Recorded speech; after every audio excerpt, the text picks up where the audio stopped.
Welcome to Kibbe on Liberty. This week I'm talking with investigative journalist David Zweig about the colossal failure of the expert class during lockdowns, and specifically the dynamics that led to endless lockdowns of schools and why journalists were complicit in this crisis. Check it out.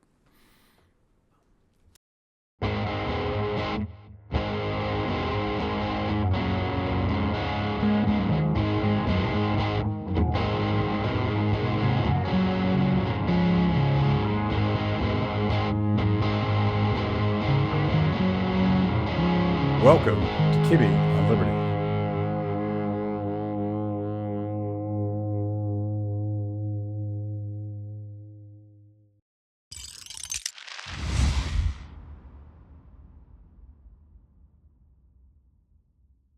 David, good to see you.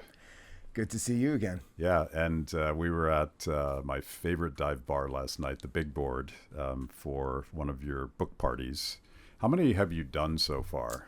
I've done three big public ones: New York, Berkeley, and here DC. Had a couple other smaller private parties.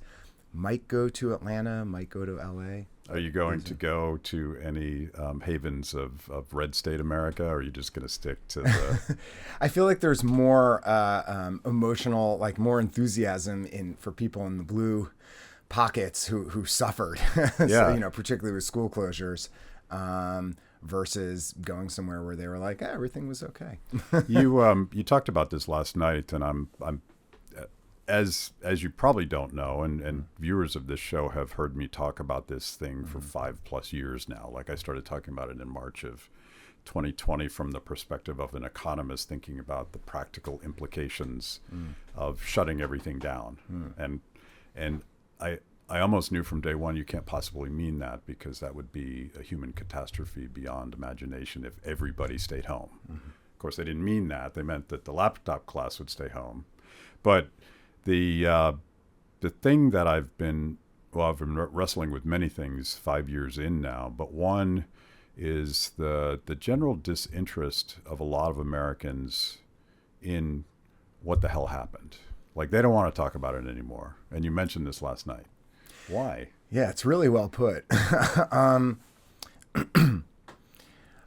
think that probably the people who tend to be the most influential in our culture, those groups, when you think about the legacy media, Democratic establishment, public health establishment, medical establishment, they tend to lean toward the left, and they also tended to be the ones who perpetrated what most people, including them now, I think, were some pretty bad policy choices during the pandemic. And specifically what my book is focused on are school closures, though obviously the book kind of fans out from there to the broader policies that were put in place.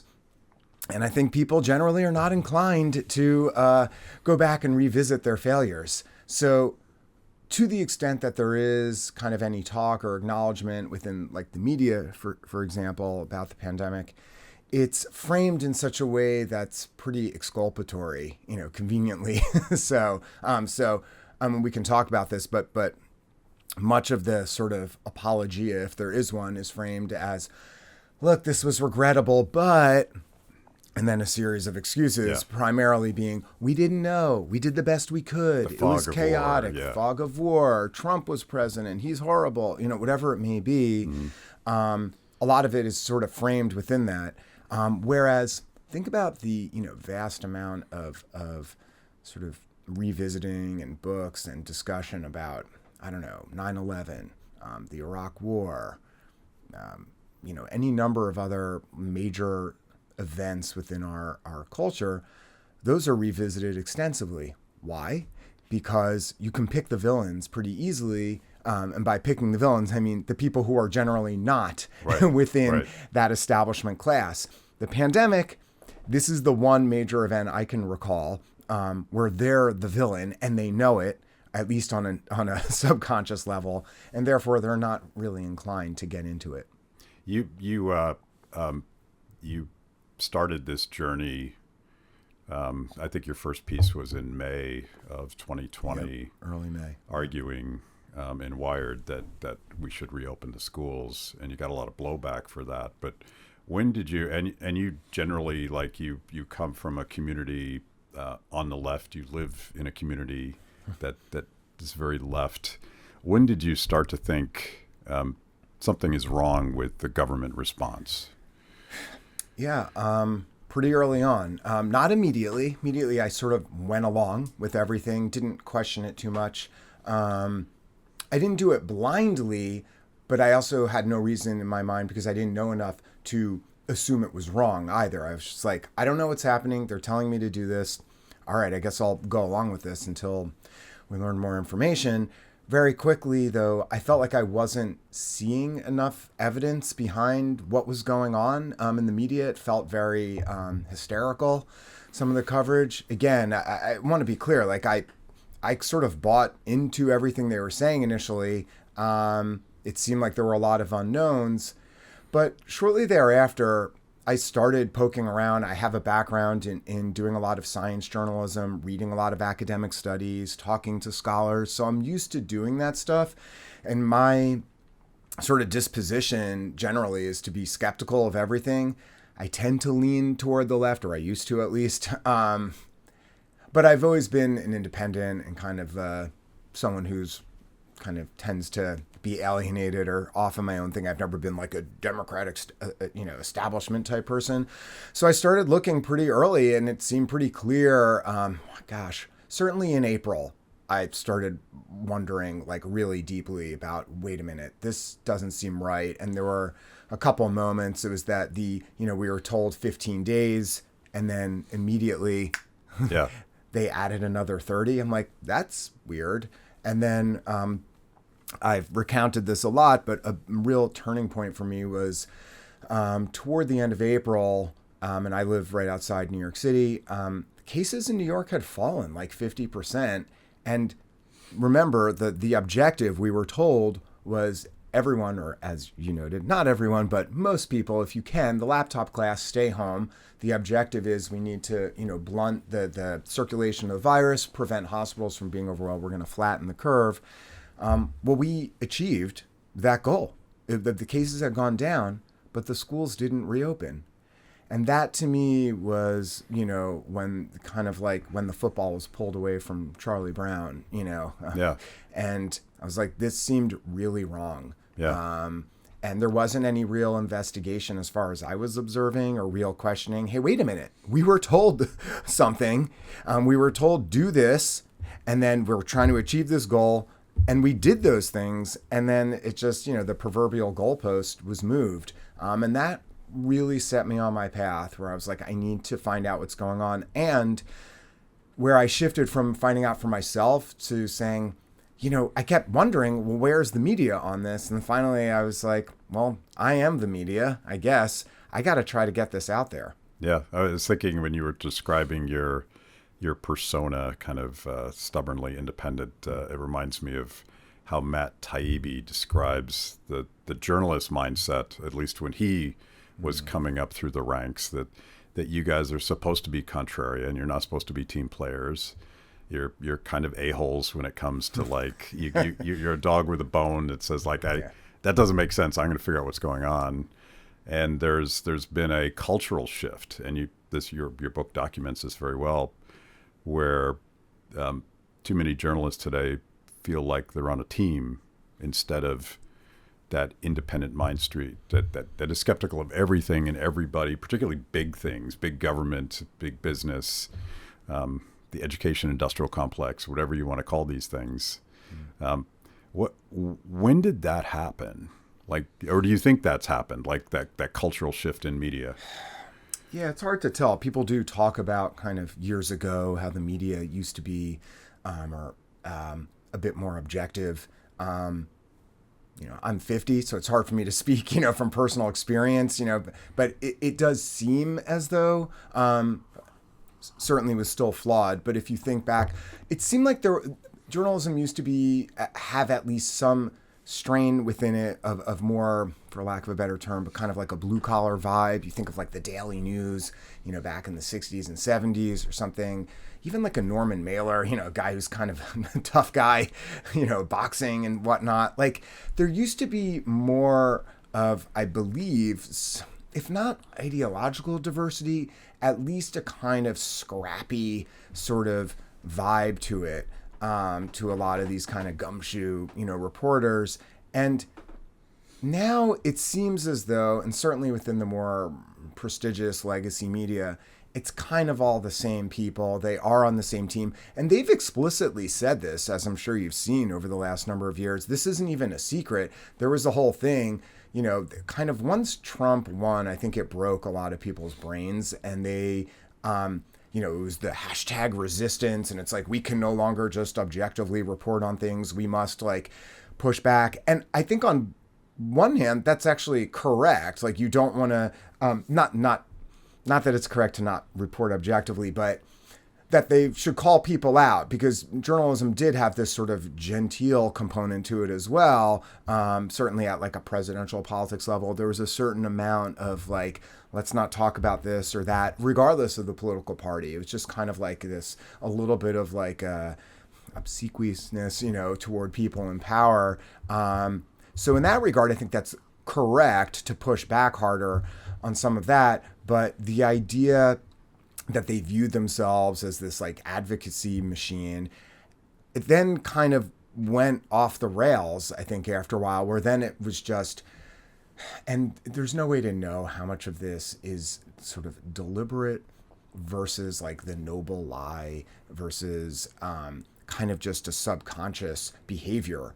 There's so much motivated reasoning going on. And as someone who's written for a lot of the legacy media outlets, I can tell you from dealing with a lot of different editors, not all of them are like this for sure, but, and the higher up, the kind of apparatus, to some extent, it's, everyone has their own biases. You do, I do, we, and they were just so pronounced, about which stories were acceptable, which were not acceptable. And if you were going to write about something that was challenging the establishment view, that was put through, a sieve of, it's just like really, really tightly checked. Whereas if you were putting something out that was supportive of some establishment view, that could kind of just whoosh, sail right through.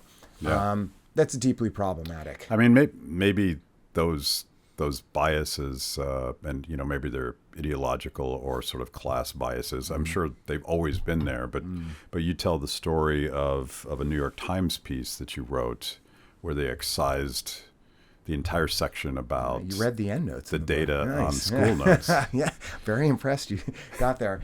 Yeah, I wrote a piece on what they were called pod schools for the New York Times. This is where once schools closed down, well, generally, not exclusively, but generally wealthier parents would gather together and you'd have 6 or 8 kids from different families.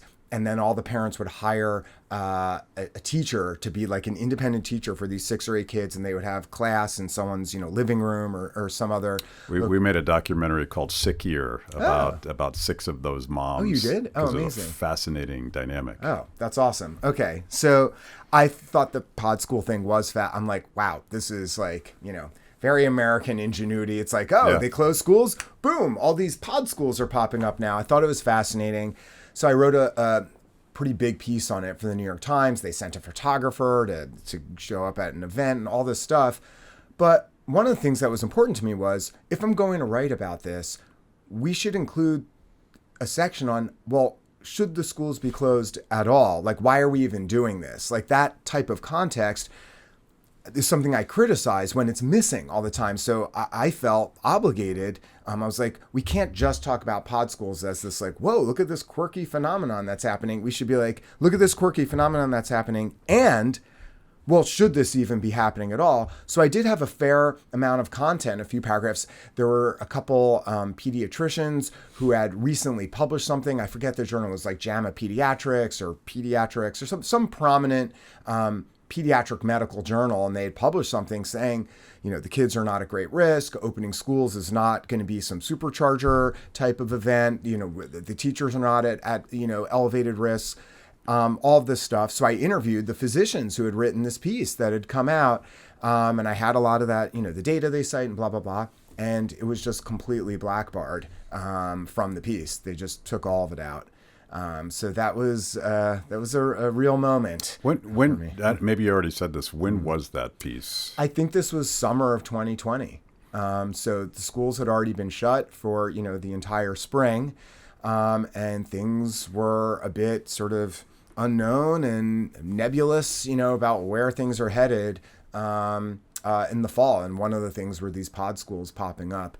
But when people think about, and look, I should add, editors have every right, and indeed it is their job to edit things and cut stuff out. Mm-hmm. And someone can make the argument, well, yes, that stuff's important, but it didn't really belong in this piece. We need to keep this tightly focused on this topic. So I should add that in. Nevertheless, I think it's quite telling that even just, and this wasn't my opinion. I was like, hey, let's just add this in to add some framing. The New York Times certainly adds all sorts of context and framing in other pieces. It's not like everything is like super narrow. Right. So while that certainly was within their mandate and their right to shape a piece, I mean, this seemed pretty kudos reasonable for actually, it sounds like a sympathetic piece to pod parents who wanted to find an alternative. I think it largely was, and that's how I view it, that, look, people were put in this circumstance. That's your job as a parent, is to try to figure out, how do I help my kid? There was a fair amount of blowback to the piece because people immediately were mad that wealthier parents were doing this. I should add, there were some parents who were not wealthy who were like just scraping the money together. They didn't care because they knew how horrible and damaging school closures would be for their kid. But by and large, it was wealthier parents because you're paying whatever it was, 20 grand, 40 grand or something to do this. But the idea that parents were supposed to just like sit back and take it and not try to like figure something out for their kid was absurd. Of course, parents were going to do this. And then there was a smaller section of voices who said, well, wait a minute, maybe we shouldn't be mad at those parents, but like, what about questioning them being put into this circumstance to begin with? But there was a lot of pushback against the parents who wanted to do this, which I thought was unfair. Thank you for joining me today on Kibbe on Liberty and for being part of our fiercely independent audience. Every week, my organization, Free the People, partners with Blaze TV to bring you this show. My guests bring smart perspectives on everything from current events to timeless philosophical debates. If you like what you hear, go to freethepeople.org/KOL and support Kibbe on Liberty so we can continue to produce these honest conversations with interesting people. Now, let's get back to it. The way that innovation works is that there's that first tranche of people that try that. And of course, they would be of means that could afford to experiment with that stuff. But that it became far more mainstream. It was by the time lockdowns of schools ended, a lot of parents were finding ways to just collaborate in their neighborhoods. So it's I wouldn't call it a wealthy thing per se. Once it took hold, and again, out of necessity, you have to do that. So, but in it, this is a fundamental piece of your thesis in the book is an abundance of caution. Yes, an abundance of available caution. Now everywhere. American schools, the virus, and a story of bad decisions. And by the way, this is about far more than locking down schools, but it's sort of the focal point where you build out for broader institutional failures. But your point, and I'm thinking about now disgraced Governor Andrew Cuomo, who would have those daily briefings. By the way, my theory as to why Trump platformed Fauci is that Andrew Cuomo was getting better ratings. And so then Trump started having daily briefings, and then Fauci steps up to the podium, and it just becomes a very negative competition between these two guys. But he kept talking about the science, like, I'm just following the data, I'm just following the science, very self-righteous about it. If he was actually following the data on schools, when did we know that locking down schools did not protect children?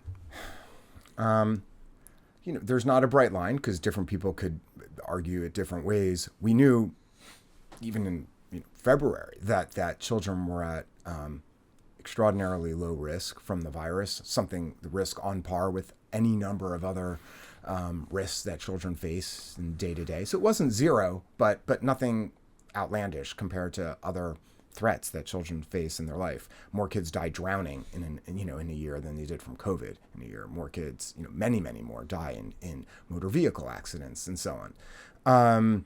So if you're doing risk assessment, correct, it never really made sense. No, this doesn't register. More kids died of the flu in according to CDC estimates in several seasons in the 10 years or so leading up to the pandemic than died of COVID in an individual year. I know this is sort of like a radioactive thing to cite, but it's just true. And I have the endnotes in my book. It's from the CDC estimates. So people can argue with the CDC if they want. But yes, the risk assessment is poor. So we knew early that it was low. Then the other sort of argument was that, well, maybe kids aren't at risk, but teachers are. And I would say that that was not the best conjecture, but defensible, I think, early. Once it was non-defensible was when, number one, Sweden never closed their lower schools, nor did Iceland. That doesn't get a lot of attention. But Sweden put out a study in the spring saying, look, we've looked at it. Teachers in these schools that never closed are at no higher risk than the average professional. And indeed, there were other professionals, I think like a pizza baker or something, a taxi driver, who are at noticeably higher risk of infection than the teachers. That's number one. And number two, to me, one of the kind of real milestones was at the end of April, beginning of May, Europe began reopening its schools. 22 countries began reopening their schools. We're talking about millions of kids, millions back in school in a whole variety of different, geographic areas, demographic areas, population densities. It ran the gamut. They all started opening, and the ministers of the EU met in May, virtually, and they said, we have observed no negative consequences of schools reopening. And that, to me, I think in the book I refer to it as a record scratch moment where it's okay, we're done. We're done here, folks. Before, maybe it was debatable, there are different experts could argue about it. We're not sure. We now have empirical evidence that's different than conjecture. It's different than a projection from modeling. This actually happened. We're no longer forward looking about what will happen. We can now look backward and see what already happened. They opened schools. It wasn't, a tiny schoolhouse somewhere. We're talking about millions of kids, and nothing happened. They met a second time in June and had the same determination. This was, for all intents and purposes, completely ignored by the legacy media. This should have been splashed across the front pages of every newspaper, and running as the thing on cable news, and it wasn't. And it should have been mentioned by public health professionals, but it wasn't. And in the rare instance where it was mentioned by the public health professionals or the media, it was dismissed. And when I say it, I don't mean the meeting, because that was basically never mentioned. I just mean the fact that some schools were open there. Any number of a long list of reasons was put forth to defend it, but they were all contrived. Again, we're talking about one of the things that I think is so fascinating that I talk about a lot in the book is this sort of chasm between theory and reality. And I realize I'm a bit of an empiricist, that empirical evidence should trump almost everything. There are some circumstances where what we're observing can be deceiving, but by and large, the idea that we conducted policy in our country, policy that, for your audience, I think would be of particular interest, policy that really was a bit tyrannical, that deeply, deeply infringed on the liberties of regular citizens. Man, if you're going to do that, you better be really sure about what you're talking about. And they weren't. And in fact, to actually pull that switch on the American public, again, they were basing it on conjecture and theory and BS and ignoring real world empirical evidence. It's an extraordinary thing that happened. And talking about, just touching on what you mentioned at the very beginning, and it's almost memory hold. Like people don't want to talk about it much. Like this is very dangerous to me. The lack of attention being paid to this. It's extraordinary as a libertarian that very much focuses on the civil and economic liberties aspects of the tyranny of lockdowns and all of the mandates. I can't think of a precedent. Maybe I go back to 9/11 and the Patriot Act and this sweeping disregard for fundamental American values. Like this is why I'm talking to you. I'm still wrestling with this because I don't have a completely satisfactory answer for this. But one of the things going back to schools and why they stayed locked down, and you talk about this some, but there is an institutional capture where the teachers' unions very explicitly, well, not explicitly, but obviously put the well-being of teachers ahead of the well-being of the students, and I don't think that was good science, but it was pretty obvious that as I continued to advocate for school closures after it was so obvious that not only were kids not extraordinarily at risk for going to school, but they were being harmed by not going to school. At that point, it looked as a grouchy libertarian. It just looked like the teachers' unions didn't give a damn about the kids anymore. Is that too strong? Certainly some teachers didn't, and others I think did. So I try not to talk about them as a monolith. What is clear is that the unions themselves or their leadership took advantage of a situation where the public health establishment had put forth a whole series of claims and guidance that was not grounded in any sort of scientific reasoning or appropriate values. And they then used that as leverage to demand a, sort of fantastical list of things that they wanted to happen, most of which had nothing to do with COVID or mitigating the virus. There's this like manifesto basically that I detail. Money and power. Yeah. There's this thing from there are a number of unions that did this, the LA Teachers Union, and I have it detailed in the book. This is an extraordinary document. I mean, in order to reopen schools, they were saying they needed a special tax on millionaires, a different tax on billionaires, defund the police, environmental justice stuff. Like, I mean, it was like the fever dream of, the far left. And it was like, none of this has anything to do with the schools and COVID. Like, what is even happening here? Like, that's a fairly brazen, astonishing even like list of demands that, again, like, did everyone forget what was happening here? The claim was the schools were closed because there was some ostensible risk either to children or teachers. And now things had shifted where all sorts of demands are being made completely unrelated to mitigating a virus, even in an ostensible sense, because even the claims about mitigating the virus, those were also fake. But I give teachers unions a pass on that to a large degree, and the blame should go toward the public health establishment and the media, because look, that's what unions do. Their job, and the Randy Weingarten, her job is to advocate for teachers. Her job is not to advocate for children. It's not. So it's not what she would say. Well, but that's the reality. Yeah, maybe she would claim otherwise, but her job, and I don't blame her for that. That's what she's hired and paid to do, is to advocate for teachers, period. It's not the the children's 100%. union. Yeah. So I think it's really important because a lot of people on the right, and perhaps correctly so, have a lot of ire toward teachers unions, not just from the pandemic, but in general.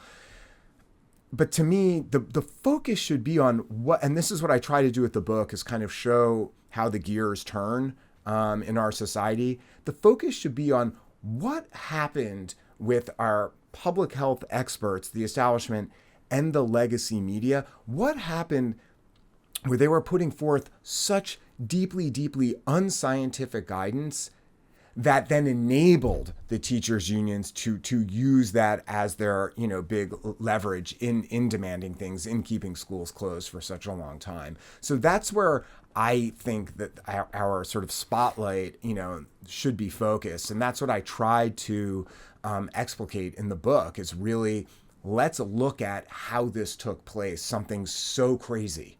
Yeah. I think that's a fair way to frame it, because the hysteria was real, and it was very much manufactured is probably too strong of a word for you, but I could go there. Yeah, very much manufactured by the so-called public health. I love to call everything an industrial complex because I'm a crazy libertarian. If you've made it this far into the show, it means I must be doing something right. Kibbe on Liberty is just one of the amazing products we created for the people. We tell emotionally compelling stories and produce educational videos for the liberty curious.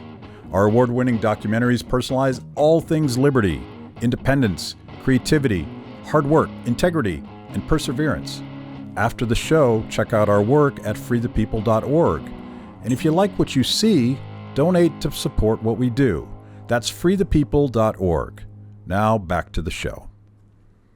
And this seems like a good place to bring up the Twitter files, and you were one of the reporters that were given access to all of this very explosive conversations that were happening between Twitter employees, Twitter executives, and various government agencies that were browbeating them into supporting certain narratives and stifling other narratives. And to me, that was such an important moment. I think even before that, Jay Bhattacharya had mentioned to me in the first episode of this series I'm doing called The Cover-Up, that there was a nexus between Fauci's power and the war on terror and national defense agencies and intelligence agencies. And I had never even thought about that before he mentioned it to me. But then when I saw the Twitter files and I looked at the types of agencies that were actually doing the censoring, it wasn't public health. It was more like the things that you would think would be about protecting our national defense. But tell me a little bit about your role, and when did Elon call and say, "Hey, David, we need you"?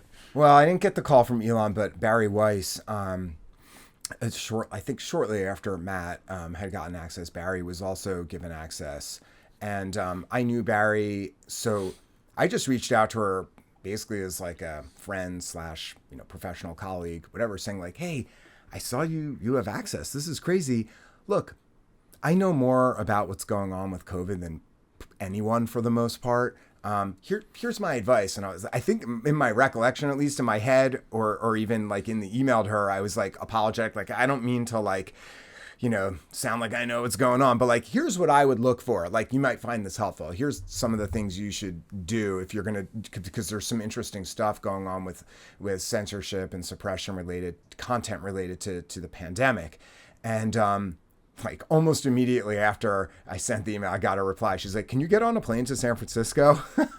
So I was like, "Yes." So that was unexpected. It was really interesting. It was a great experience. Something super important to be involved in. And what was your tranche? Like, you were the 10th release or something. I don't know.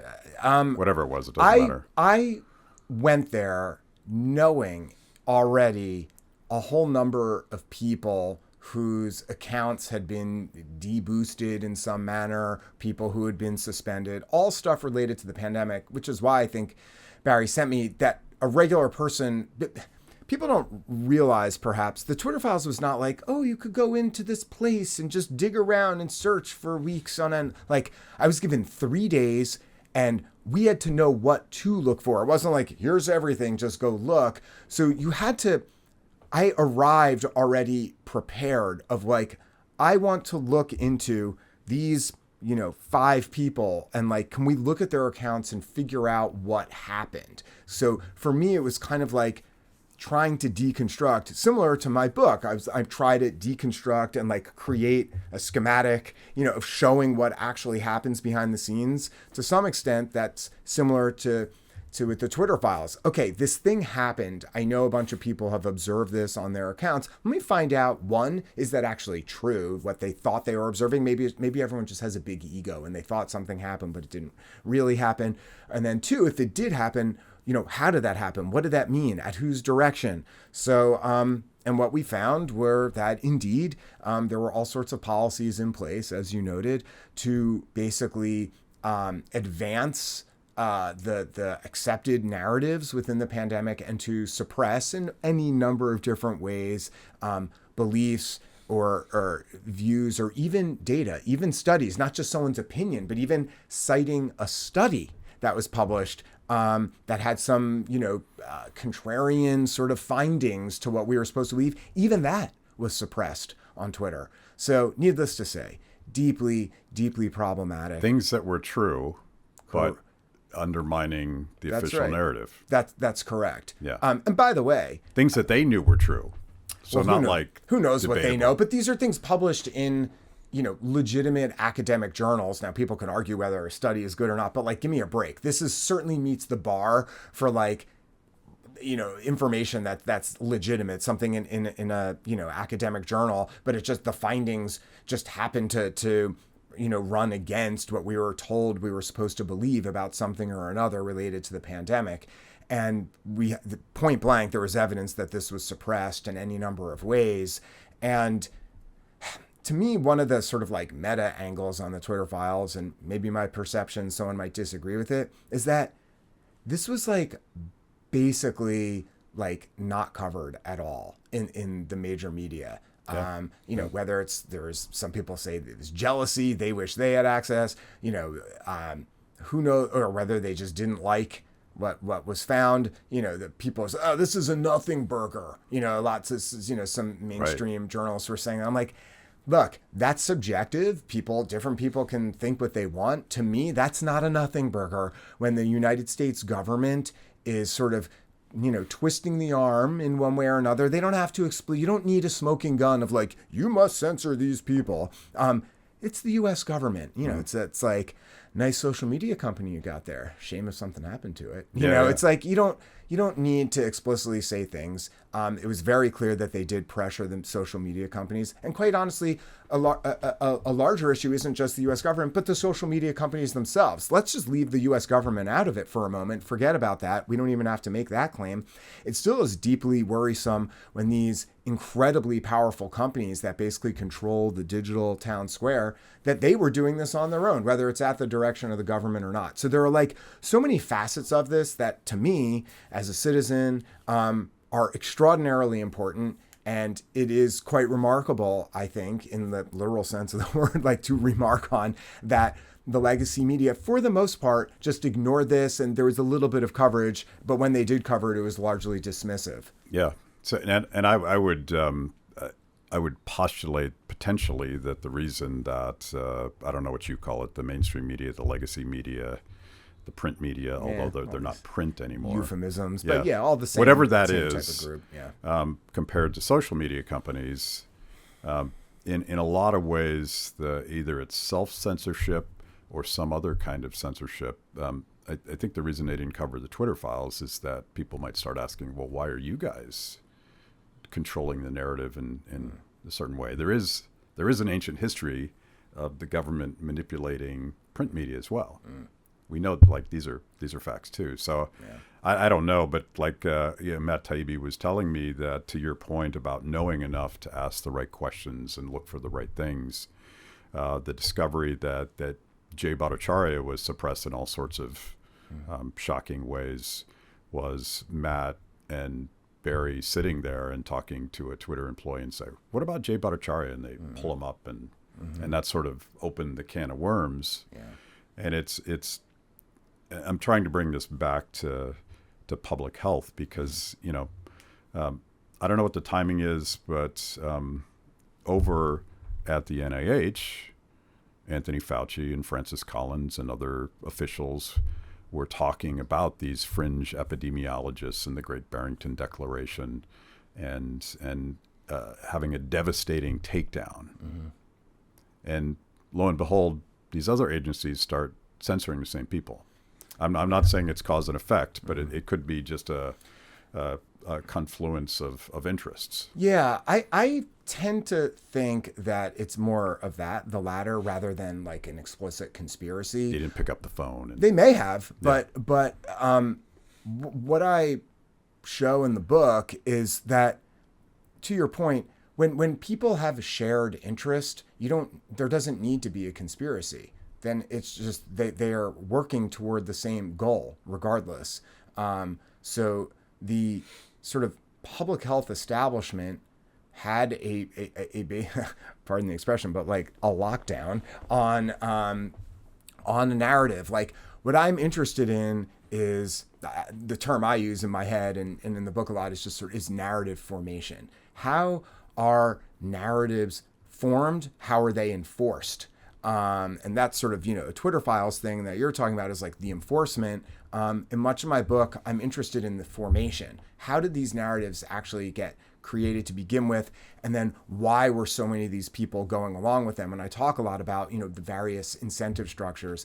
I think one of the things that makes it challenging for people, perhaps libertarians or those on the right or independent thinkers who perhaps are skeptical of any number of things that they're observing in the government or at large institutions where it looks like they're working together, is I think it tends to discredit them sometimes a little bit when it's like, this is a conspiracy. And again, there are times where there are actual conspiracies where people are explicitly working together. But to me, I think that it's less sexy, it's less exciting, and less easy. The reality, which I think generally is that there are groups of people who share a sort of tribal kind of affiliation with each other and share a similar incentive structure.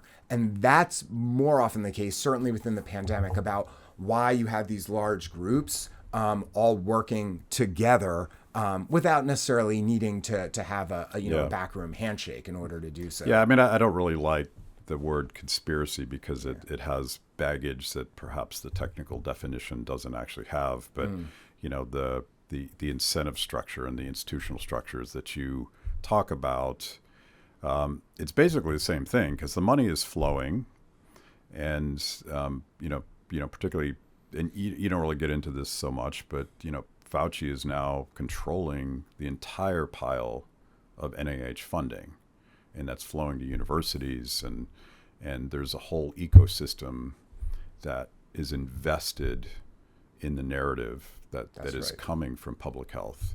Now, is that a conspiracy? I don't really think it is. I think it perhaps is worse because it is a fundamental corruption of the institutions that we depend on to make sure our kids are educated, right. To make sure that we actually have a rational response to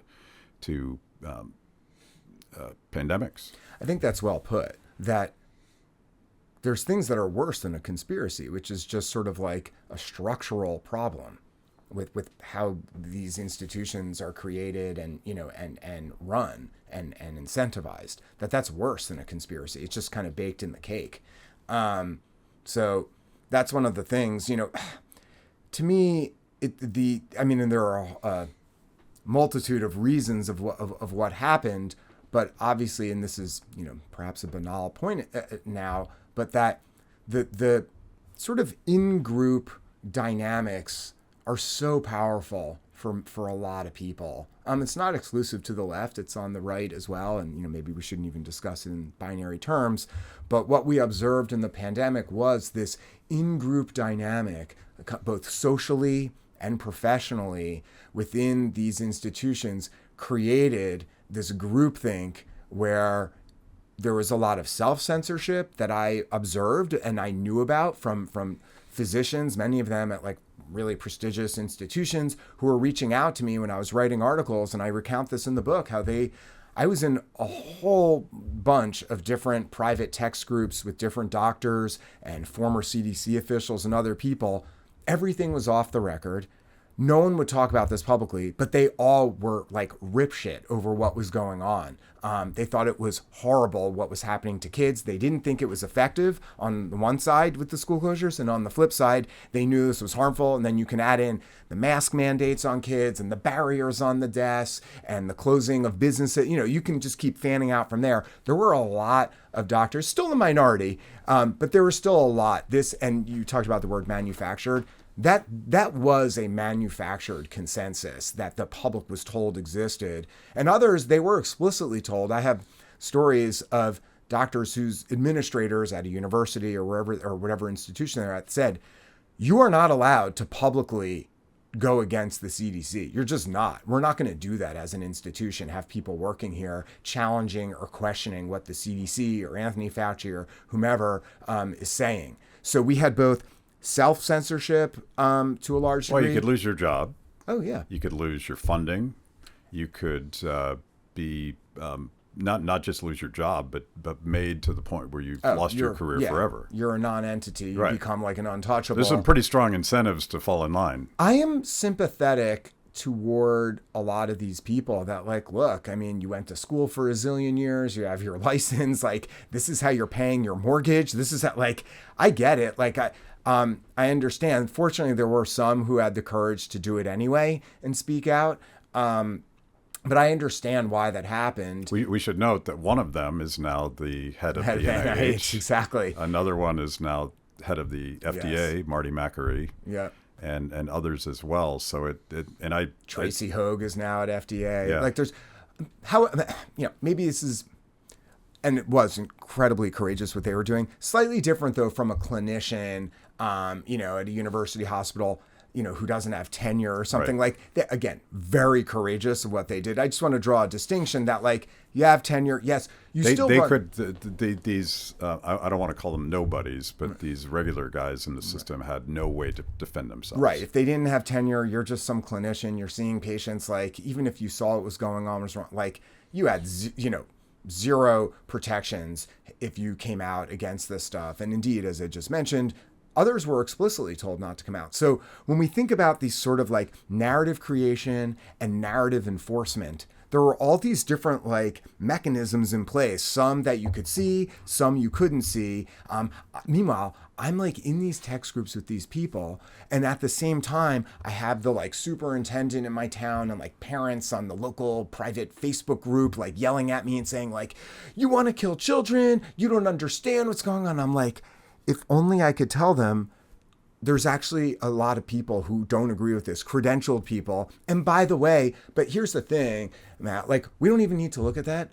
All we had to do was look at Europe, like that was actually real. None of that was hidden. It was happening, but it was ignored or dismissed. And then later, private schools in America, schools in red states and red districts, they were open. Nothing consequential was happening there. The media loved highlighting, there's a school in Georgia, there was an outbreak. And the big thing I talk about in the book is the missing denominator. Well, okay, maybe there was an outbreak, maybe there wasn't, caused by the school. What about the other 100 schools in the area where there was no outbreak? And what happened a month later? Well, cases actually went down in that area despite this outbreak. Like all of this context was missing. Everything was about like, there is a narrative. Here's a storyline. We're going to fucking follow that storyline no matter what. And that's basically what happened, from like suppression of voices of doctors and others to the way the media would ignore things. And then if they were forced to cover it, to dismiss it. And then the way they would shine a spotlight on like a Georgia school, but without shining the light on the like 100 other schools nearby where nothing happened. Like all of these like different pieces, I kind of put them together to show like this is how a narrative, it's quite complex, like the web, about how the narrative gets like calcified in the public's imagination. At Kibbe on Liberty, freedom is a lifestyle 24/7, something you live and breathe and wear every day. If that describes you, you need the very best Liberty swag in the market today, just like this shirt I happen to be wearing. Go to freethepeople.org/KOL and check out our exciting merch. You too can love liberty and look cool. your general conclusion is this is a colossal failure of the elite class, a colossal failure of the media, colossal failure of public health, and their bubble mentality. I've taken to calling it kind of a class struggle thing, which is kind of ironic because you have very left-leaning elites that created haves and have-nots. Because they still wanted the guy to deliver their Uber Eats order while they were sheltering in place. But maybe what you're doing and what the free press is doing and what all these dissident outlets that are now, I think, sort of taking over, maybe that's the reform, because I feel like they mortally wounded themselves by such an obvious failure and even indifference to their failure. Yeah. It certainly, this like media ecosystem didn't exist, 5/10 years ago, where you have like the free press and, someone like Matt Taibbi, Schellenberger. These guys have, very, very large audiences. It's funny, when we were getting ready to launch my book, when you have a book with a publisher, they have a publicist on staff and they have a list of people they want to send, early copies of your book to. And the list was the usual suspects, 8 different people at the New York Times and all these other places. But it also includes like 100 other news outlets. I'm making this up, but like the Toledo Gazette, the Arizona, Daily Herald, whatever it may be.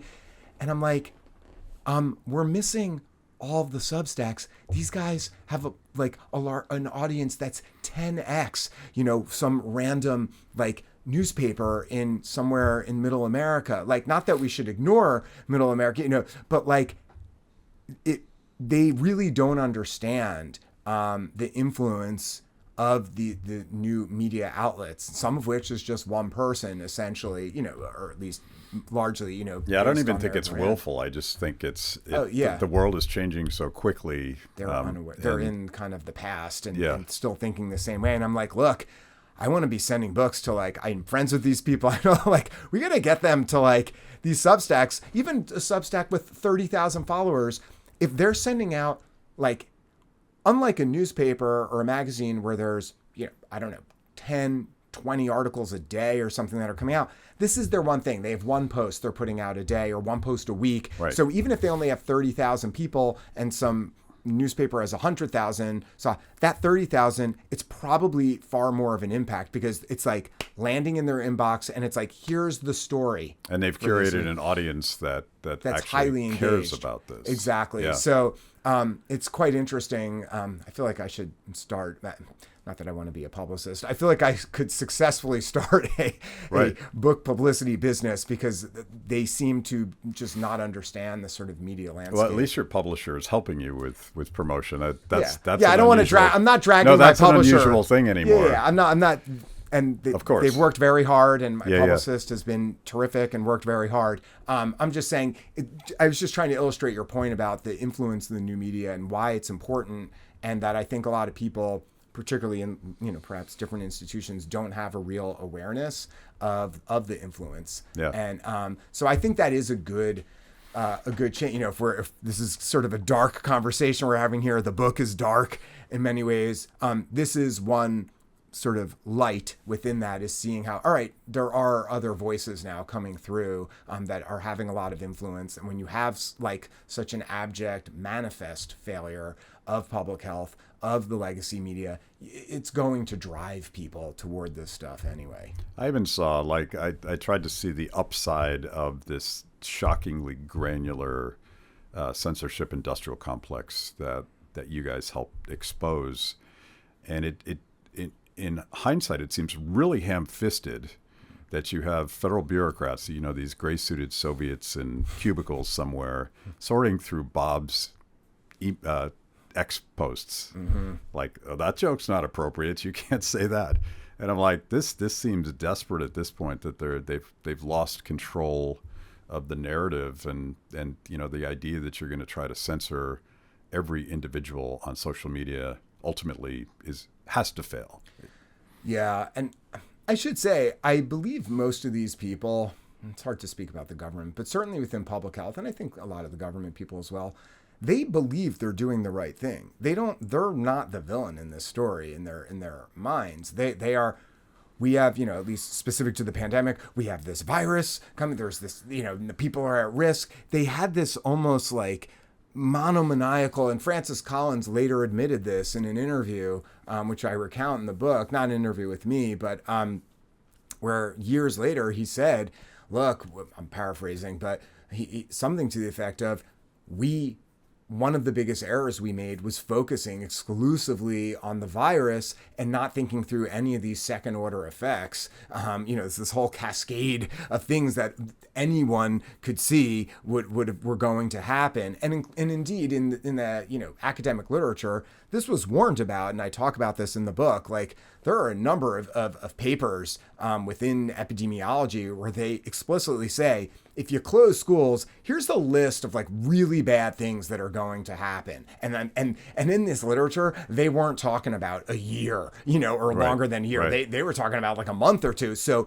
this was known and this was ignored. But I think there's some element of, they just became almost like in a fugue state or something where it was just like, this is all we care about. And I describe why I think that is. And in part, it's because of, again, incentive structures. If you're Anthony Fauci, I shouldn't say you don't care, but I should say you're not going to be judged on whether some kid who was a star lacrosse player and this was his chance to get into college, was to get, to be seen by scouts and get a scholarship. This was his one shot, and they terminated the season. Anthony Fauci is not being judged on how that kid's life is now permanently altered forever because he couldn't go to college. And that's just, any number of bazillion examples of how he's not judged on that. He was going to be judged. Unquantifiable. Yeah. Exactly. It's like ineffable. It's like it's hard to know. He's not judged on any of that stuff. He's judged on the cases, and they had these dashboards, it was almost like a scoreboard, like, or you're in like a casino where they're looking at, the betting pools for different games. They had this like flashing numbers with the graphs and stuff. This is in the front page of the New York Times every day for, years. That's what he's judged on. So the incentive was built for him and public health people in general. That's, for their own. And I talk a lot about this. It's quite fascinating that the psychology behind it. One of the chapters in my book is titled, It Feels Good to Feel Like You're Doing Something, or the title, something like that, because there was a study done where public health professionals admitted in the study, they said, even after they see that something doesn't work, they still want to continue it. Yeah. Because it just feels good to feel like you have some agency. We're doing something. We're doing something. And so, of course, it would not have been acceptable for Fauci and all these other people to just be like, look, this is a highly contagious respiratory virus. It's like virtually impossible to stop. Let's try to focus our protection, Great Barrington style. Let's try to do what we can to help protect the people who are most vulnerable. But like, we ain't stopping this thing. Human beings, there is a degree of like almost, and this is what I think about with people who are more religious, who I disagree with plenty of what they think about in the world. But one thing that showed, I think, some wisdom was that plenty of religious people were kind of like, look, it's God's will. And with something like this, that largely is the case, that these non-pharmaceutical interventions are simply not effective over the long term. And you have to just accept that I can't do something about it. There's grave harm done in the hubris in thinking that you can do more than you actually can, that you can achieve more than you can achieve. I list a number of studies where over time, public health people over and over overestimate what they think the effect will be of some intervention that they do. And I think this comes from a good place. Why do you go into public health? You want to help people. How do I have interventions that are going to help poor people and help, underprivileged moms or whatever it may be? But over and over again, I keep showing that they then put some intervention in place in some of these, millions of dollars on a study, and then it doesn't work. Yeah. This happens all the time because they have a belief system that what they do is going to be more effective than it actually is. I think it comes from a good place, but it's quite dangerous when you then have those people running the show, because then they're forcing these interventions on everyone. It's different if you just want to participate in a study, but when you're kind of pulling the lever on all of society and more than 50 million kids, you need more than just your belief system. You need evidence. This is why I'm still not satisfied with the answer. And I do think Fauci and David Morans wrote this article in 2020 that I cite all the time, and I forget the name of the article.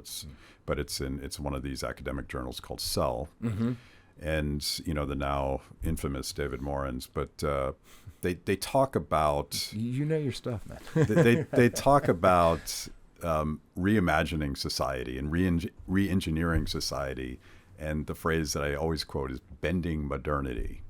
So there is a arrogance and fatal conceit in this idea that you could have a scientific, flawless, top-down response to a pandemic. Put aside gain of function, put aside all that other stuff that I think is absolutely worth talking about, but this idea that you could sort of re-engineer things and lockdowns and preventing people from going to work and all of these interventions and closing down schools, these were quite novel. Like this, there is a whole literature, not just on schools, but on the obvious economic consequences of lockdowns and what it would do to people at the margins who depend on an open society to eat that day.